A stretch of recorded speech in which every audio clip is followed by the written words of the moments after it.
European Union countries have reached a deal to issue a 90 billion euros loan to meet Ukraine's financial and military needs for 2026 and 2027.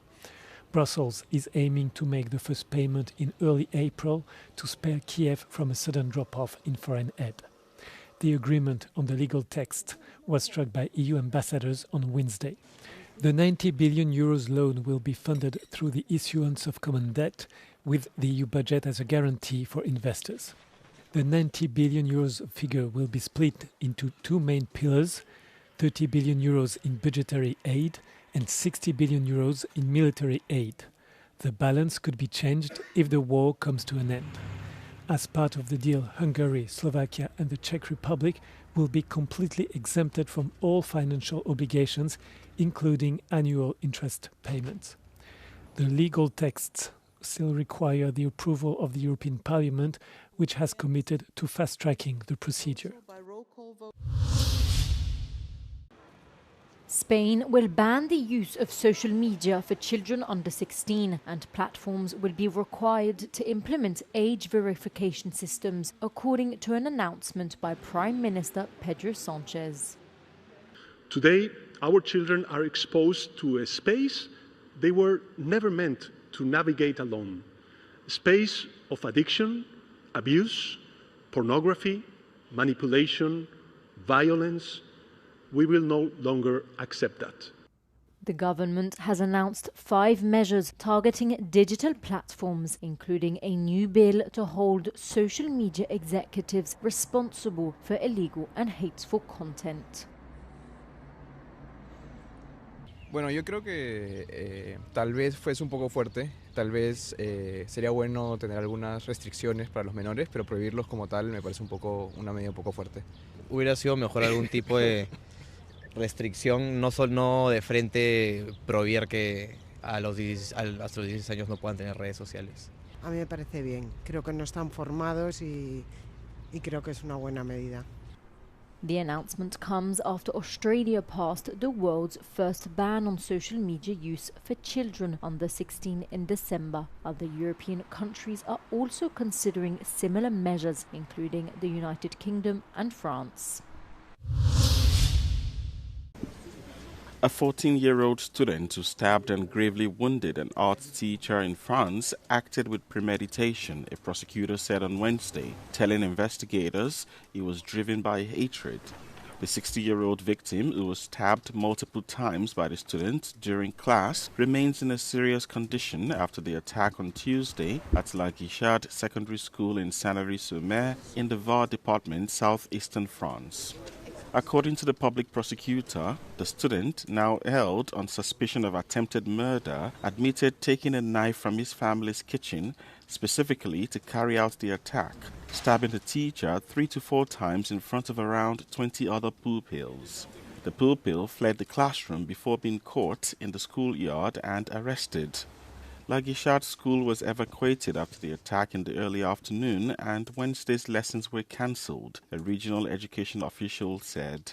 The stabbing is the latest violent incident in French schools that has prompted calls for further security measures and debate about youth violence against educators. Prime Minister Selena, thank you so much for joining us on Euronews. Of course, I have to start with the very dramatic situation that's going on in Ukraine. Obviously, the war continues, but the temperatures are now really dropping below minus 20%. Some argue this is now a humanitarian situation. What is going to bring this war to an end? I think it's important that the negotiations which has started for peace still continues, and I know that these days actually here in United Arab Emirates they are hosting the next stage of negotiations for peace with Ukrainians, Russians and Americans. But I think European leaders as well need to be more active, as we are in Baltic countries with helping Ukraine and as well with negotiations, because I think it's important that Zelensky feels this back of of Europeans, and always it's important that we as European leaders are here with him, right behind him or next to the shoulder of Zelensky and all the Ukrainian people. And Prime Minister, that's a great point, because many Europeans go and look at the state of negotiations and go, this is a war in Europe. Ukrainians are Europeans, and yet where is the European voice at the table? Why are we not there? Is this now the time to appoint an envoy that represents the EU vis-a-vis Russia? We started this negotiation about, yes, we really need an envoy. Probably the question is who it will be. And I think we have many options. I'm ready to go if it's needed. But I think as well European leaders from Germany or France should be the ones, as well as UK, which is a member of Coalition of Willing, should be the ones who are actually at the table together with Americans, helping Ukraine to be in those very tough negotiations. So just so we understand, and Europeans obviously watching our show understand, there was a time in which the idea of talking directly to Russia was seen as a negative thing. What you're saying now is that approach needs to change, and it's not something dramatic of negative. Talking to Russia now, it's simply realpolitik. The EU needs to engage with them. I think the EU needs to engage in diplomacy. You always need to talk, but we need to isolate and still, yes, have sanctions on Russia, have this push on Russia's income for them to not be able to boost up their military, not just European countries, but all of the countries. But we have to be on negotiations table because Ukrainians themselves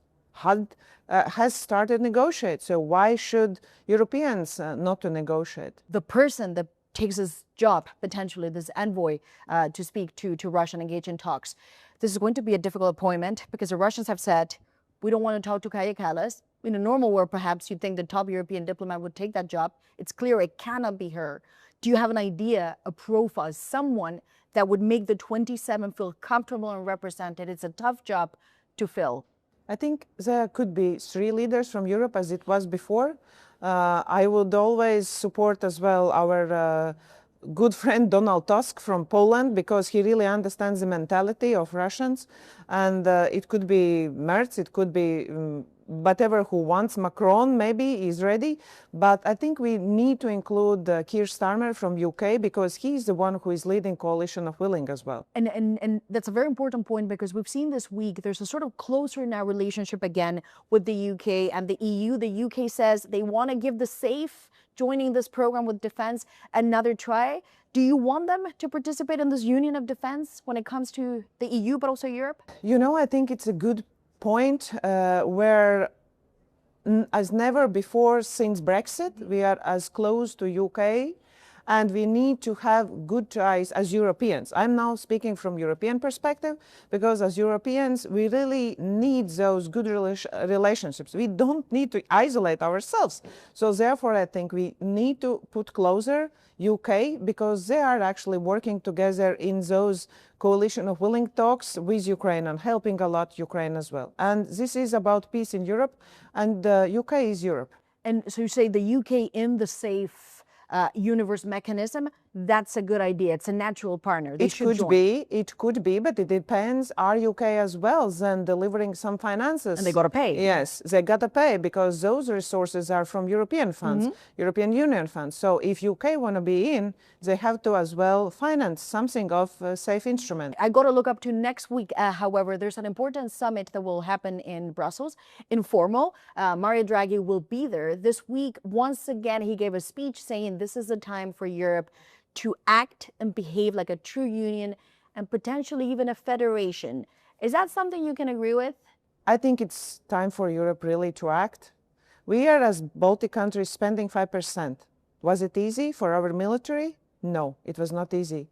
So we have to be ready to do more than it's expected maybe sometimes from ourselves. And yes, we need to step out of our comfort zone. Otherwise, we will not get what actually our society is demanding from us.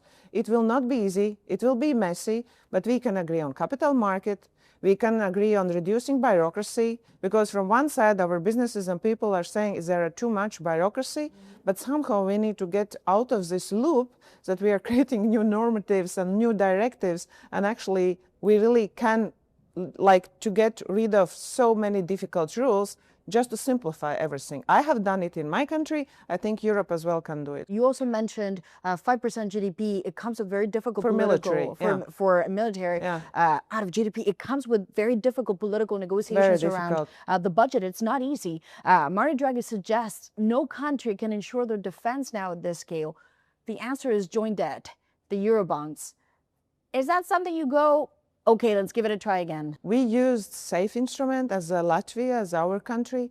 I think we need to rethink and redecide what is really affordable debt for European countries, because this debt was out of crisis in 2008. So we decided on those rules. Now we are in 2026. We need to have different rules. So those percentage. It's not a no to join debt. What are you saying? It's not a no. We need to rethink those issues. Eurobonds. I'm sure there are many options what we can do, but I really think that we have to move forward, not just to discuss. I'm ready to act, and I know we had an EPP family who is ready to act as well. And just as a final question, of course, we're meeting here in Dubai at the World's Governments Summit. Why reach out to the Gulf? Is this a real diplomatic engagement or just necessity? Because President Trump, obviously, with the tariffs, has forced that now, this diversification of trade. I see it's a good bridge opportunity for our countries to do more politically in our diplomatic levels as well as economically. We can learn from each other a lot. And those partnerships can really bring peace more and negotiations, discussions than war. And if both countries, both regions can benefit, I would always sit till the end, but not to do everything what to prevent war and to end the war in Ukraine and in a Gulf region as well. Well, Prime Minister Vika Silina, thank you so much for joining us on Euronews.